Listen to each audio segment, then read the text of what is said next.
है। मैं विकी कुमार शर्मा, आप सभी को दीपक ट्यूटोरियल इंस्टीट्यूट में हार्दिक स्वागत है। और अब 12वीं कक्षा की परीक्षा की समय अवधि को देखते हुए मैंने विद्यार्थियों की मार्गदर्शन के तौर पे कुछ मैथ का सबसे महत्वपूर्ण प्रश्न अपने अनुभव से चुनकर लाया हूँ।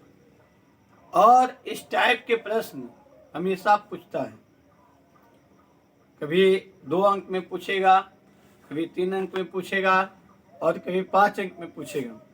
इसलिए आप लोग मेरे इस प्रश्न की वीडियोस को अवश्य देखेंगे। और मैथ 12वीं की कोई भारी चीज़ नहीं है। अगर आप लोग मेरे चैनल से जुड़े रह रहे हैं तो निश्चित ही कोई भी विषय आप लोग के लिए भारी मैं नहीं होने दूंगा, चाहे वो फिजिक्स हो, चाहे वो केमिस्ट्री हो, चाहे मैथ हो, या हिंदी या इंग्लिश हो। इसलिए आप लोग के लिए अभी मैं कुछ क्वेश्चन लेकर आया हूँ इस वीडियो में। आप लोग मेरे चैनल को जरूर सब्सक्राइब कर दीजिएगा इससे पहले के। और चलिए हम क्वेश्चन पर चलते हैं। जैसे हमारा फर्स्ट क्वेश्चन जो 2020 में यह पूछा हुआ है, वेक्टर चैप्टर से प्रश्न है, P का मान ज्ञात करें जिससे रेखाएं x-2/2 बराबर y-2/3 बराबर z+17/p और x+4/2 बराबर y+9/2 बराबर z-1/2 परस्पर लंब हो। तो आपको P का वैल्यू ज्ञात करना है। तो सबसे बड़ी बात यह है कि सबसे देखने वाला बात यह है कि आखिर यह कंसेप्ट क्या कर रहे हैं। तो पहले इस प्रश्न में दिया क्या है, तो इसमें 2 रेखाएं का समीकरण दिया हुआ है। ठीक, हम आपको 1 नंबर हल कर रहे हैं, गौर से देखिएगा। 1 नंबर प्रश्न को हम आपको हल करें। तो सबसे पहले लिखेंगे हल, ठीक, उसका लिखेंगे दिया गया है, दिया गया है। आखिर क्या दिया हुआ है, तो पहली रेखा का समीकरण आपको दिया हुआ है।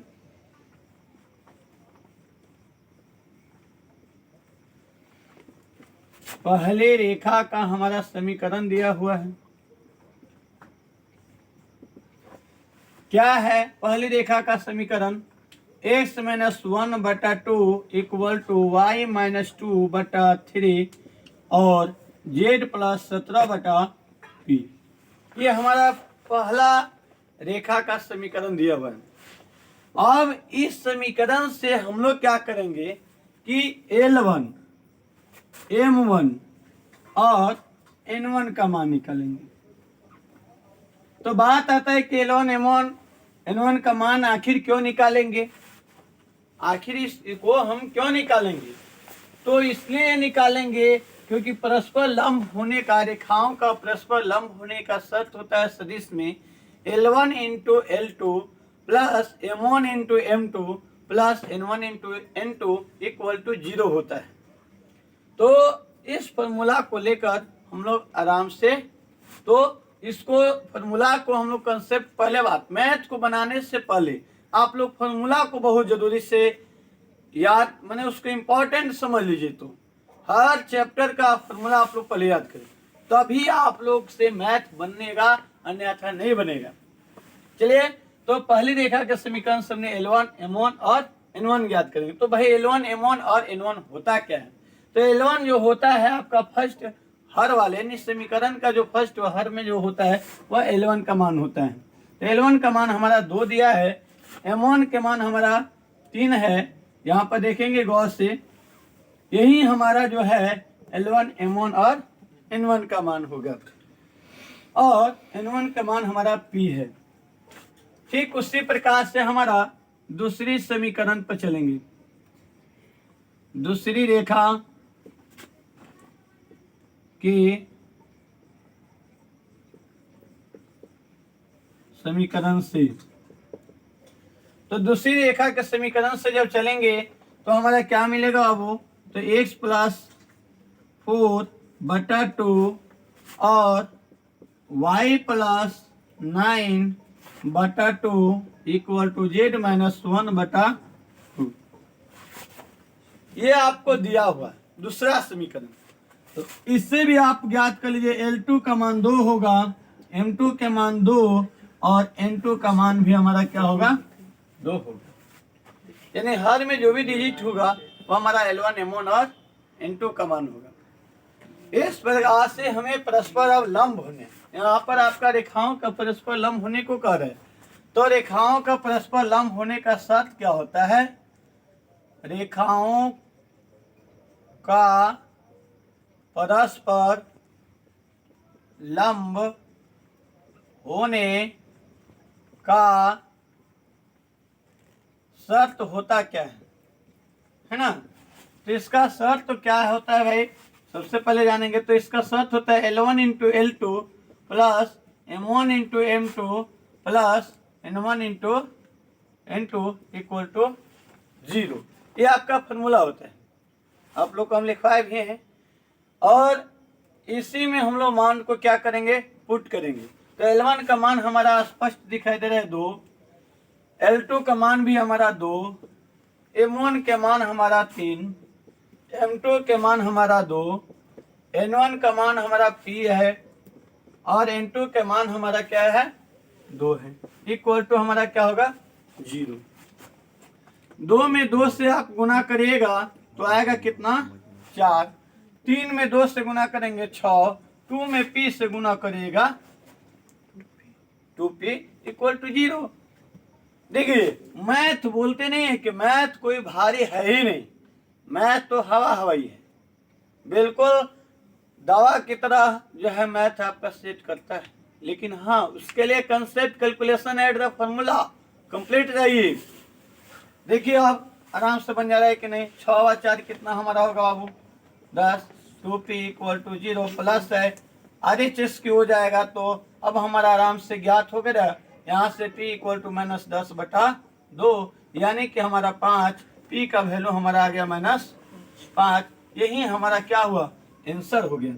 तो इस वजह से आपको अगर सवाल पूछता है समीकरण के लेकर और वह कहता है परस्पर लंब होने का, तो परस्पर लंब होने का शर्त के लेकर हम लोग आराम से इसको सोल्यूशन कर सकते हैं।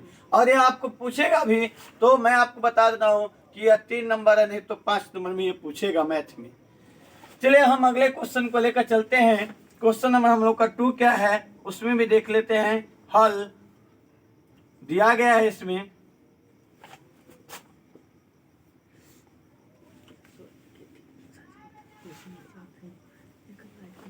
दिया गया है क्या भाई, सबसे बड़ी बात, इसमें भी आपको समीकरण दिया हुआ है। तो दिया गया है आपका समीकरण क्या, x प्लस 1/2 और y plus y/3 equal to z minus 3/6। और आपको दूसरा, तो इससे भी हम लोग L1 M1 और हम लोग याद करेंगे, L1 M1 और N1। और इसके बाद जो है L2 M2 और N2 का मान ज्ञात करेंगे। तो इससे हमारा L1 का मान 2, M1 के मान हमारा क्या है 3 और N1 का मान हमारा आया 6। ये नीचे वाला जो होगा हमारा L1 M1 और N1 का मान होगा। ठीक, पुनः आगे हम लोग चलेंगे बाबू। पुनः समीकरण दूसरा दिया क्या है भाई, इसमें दूसरा समीकरण आपको क्या है, तो दूसरा समीकरण हमारा है 10x प्लस 2y और माइनस 11z इक्वल टू 3। इससे हम लोग को देखने को मिल रहा है बाबू कि L2 का मान हमारा क्या है 10, M2 का मान हमारा 2 और N2 का मान हमारा क्या है -11। अब आप ही लोग बताइए कि अब इसके बाद का सूत्र क्या होता है। तो यहाँ पर कोण हमको ज्ञात करना है ना। तो कोण ज्ञात करना है तो कोण के लिए हम लोग का सूत्र क्या होता है, साइन थीटा इक्वल टू, आप लोग जानते होंगे साइन थीटा इक्वल टू क्या सूत्र होता है, तो इसके लिए सूत्र होता है L1 into L2 plus M1 into M2। Stop को तो लगता है कि इसमें तो गौर कीजिएगा। यहाँ से साइन थीटा हमने बता चुका कि अब यह तो आपका मान दिया हुआ है।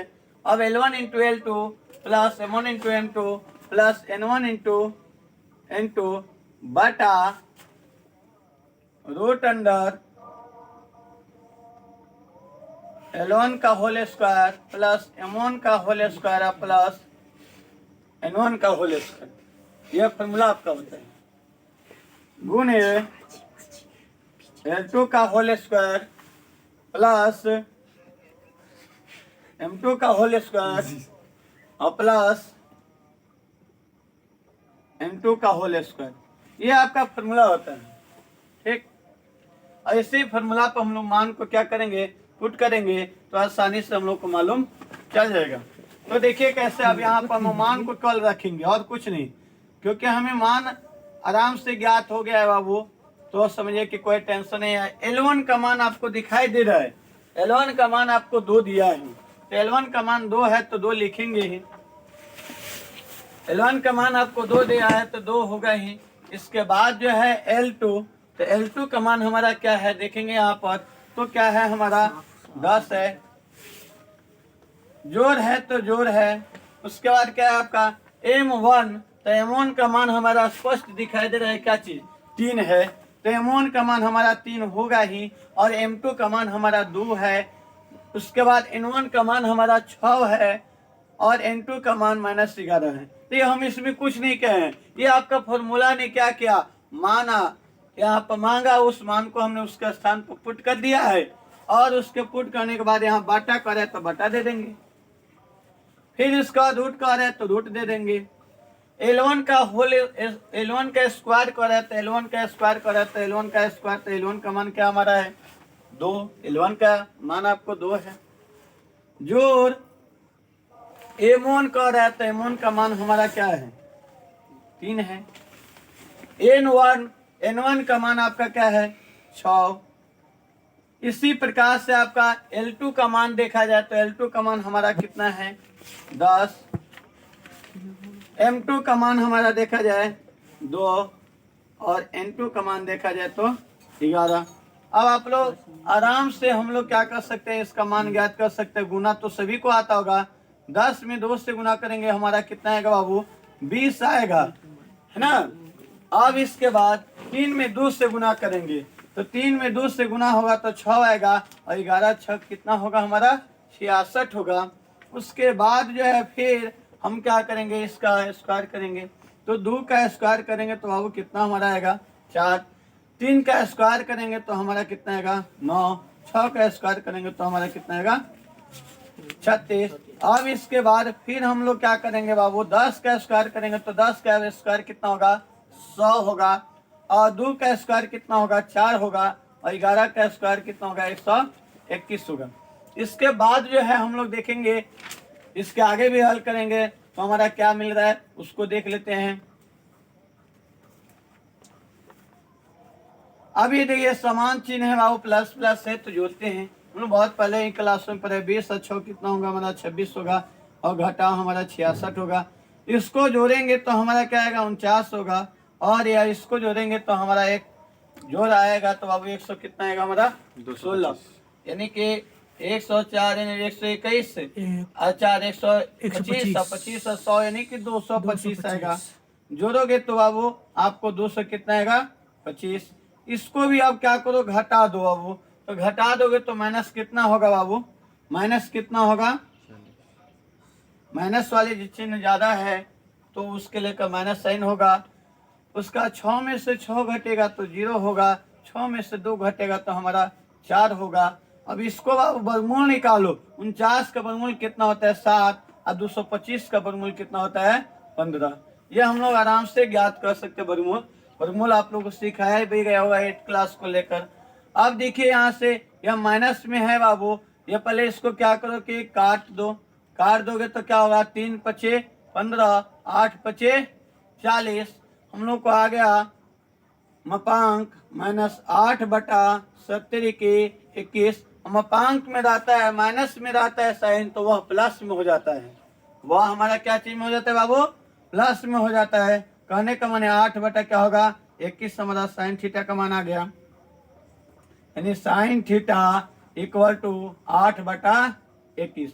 क्यों? क्योंकि यहाँ पर साइन हमारा दिखाई स्पष्ट दे रहा है क्या चीज में है, माइनस में है, तो मपांक हटेगा तो प्लस में हो जाएगा। अब थीटा इक्वल टू हम ज्ञात करना है, क्योंकि हमें कौन ज्ञात करना है, तो theta equal to sine inverse 8/21, यही हमारा क्या हो जाएगा, आंसर हो जाएगा।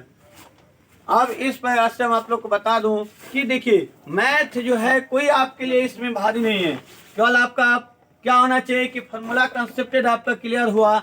और फॉर्मूला अगर माइंड में है तो वेक्टर चैप्टर बहुत आसान है। आपको मैं बता दूं कि वेक्टर चैप्टर जैसा आसान कोई विषय नहीं, कोई चैप्टर नहीं है। और वेक्टर से आप लोग को बहुत मैंने इस टाइप के प्रश्न जो है आपको 5 अंक वाले में भी मैंने प्रेजेंट करता है। इसलिए सभी विद्यार्थी और इस समय एग्जाम में आप लोग ज्यादा दिमाग को डिप्रेशन में ना ले जाए, फॉर्मूला को कल कंसेप्ट रखिए क्लियर, और जो भी टाइप का आपको बताया जा रहा है उस टाइप से आप क्वेश्चन और मेरे चैनल से आप केवल जुड़े रहिए। आपकी परीक्षा तक हम बिल्कुल तत्पर हैं आपके लिए, केवल मेरे चैनल से आप जुड़े रहें और एक से एक आपको वीडियोज आपको देंगे। थैंक यू, धन्यवाद। फिर हेलो, इसके बाद आप सभी विद्यार्थी जितने भी विद्यार्थी हैं आप लोग कमेंट में जरूर ये बात लेकर भेजें, आपको जो भी समस्याएं हो, जिस विषय से समस्याएं हो, 12वीं क्लास में यदि आप हैं और जो भी विषय से आपको समस्याएं हैं तो उस क्वेश्चन को आप लोग कमेंट में जरूर लेकर भेजें, और से आपको उसको हम सॉल्व करके आपके पास तक पहुंचाऊंगा। थैंक यू, धन्यवाद। फिर अगले क्लास में हम लोग मिलेंगे।